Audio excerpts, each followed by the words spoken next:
There's this thing I've been sitting with lately, this quiet contradiction that so many of us carry around without ever naming out loud. It's the way we can love people fiercely, openly, without hesitation, and then completely shut down the moment someone tries to love us back. It's strange, isn't it? How being the giver feels natural, almost instinctive, but receiving it feels like stepping into unfamiliar territory. And maybe you don't talk about it because it sounds backwards. It sounds like something that shouldn't be. But if you've lived long enough, you start to realize giving and receiving are not the same skill. They don't use the same muscles, and they definitely don't come from the same wounds. This is where I welcome you to Reframe, where we talk about things too taboo for the standard room. Here's the truth a lot of us don't want to admit. Receiving love isn't painful because the love itself is threatening. It's painful because of what it reveals. When someone tries to care for you, you can feel exposed. Not in a romantic way, but a vulnerable one.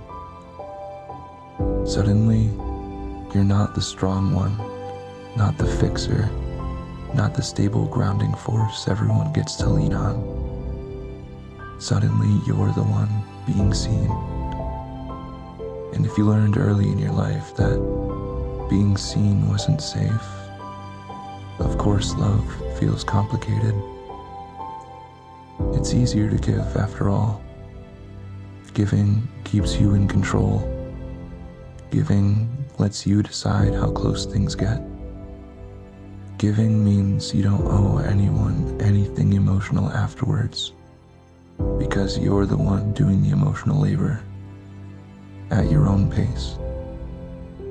But receiving asks you to trust that someone's intentions are real. Receiving asks you to accept that you also have needs, even if you've spent years pretending not to. Receiving asks you to allow another person to access parts of you you've been protecting for a long time. And if those parts were ever dismissed, mocked, ignored, or told to be quiet, your brain remembers. Your body remembers. So the moment someone tries to show affection, your guard comes up before you can stop it. This is why compliments make you uncomfortable. This is why you downplay your own achievements. Why you feel guilty asking someone for help, even when you so desperately need it. This is why love that flows toward you feels heavier than love that flows from you. You learned somewhere along the way that needing anything made you a burden. So you built an identity around giving, because that was the safest way to stay connected. It made you valuable, useful, worth keeping around. But if no one's ever showed you that you're worthy of love without performing for it, then of course receiving feels wrong. Of course it feels undeserved. It feels like you're waiting for someone to take it back.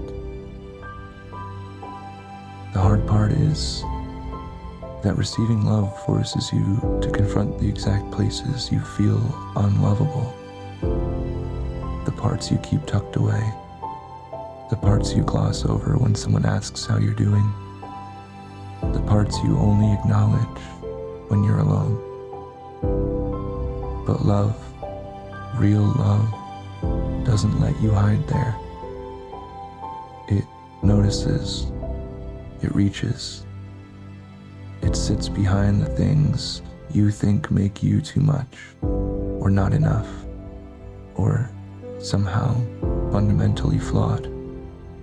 And that level of visibility can feel terrifying. Receiving love requires a lot of identity work. It forces you to confront the belief that care is conditional. It forces you to confront the fear that intimacy gives people power over you. It forces you to confront the quiet voice inside that says you are easier to love from a distance. Learning to receive love isn't about letting people spoil you. It is about letting people see you without shrinking, without becoming something that you're not. And if you want to get better at it, here's where you can start. You practice by tolerating the discomfort of being cared for. You let someone do something small for you without apologizing. You let someone compliment you without deflecting. You let someone show up for you without feeling like you need to pay it back immediately. Let someone choose you without trying to earn it.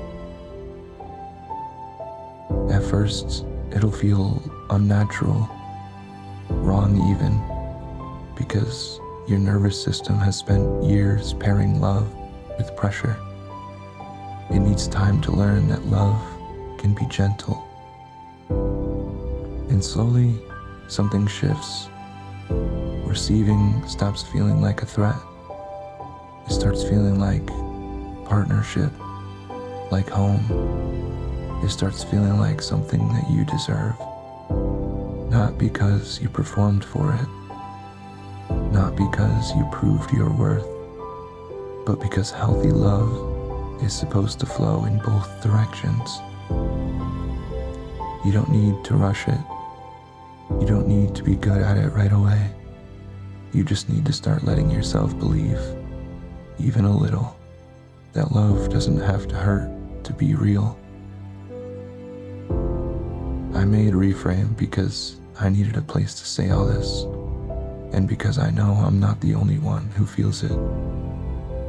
If you're tired of pretending, tired of filtering, tired of asking yourself whether you're too much or not enough, this is a space for you.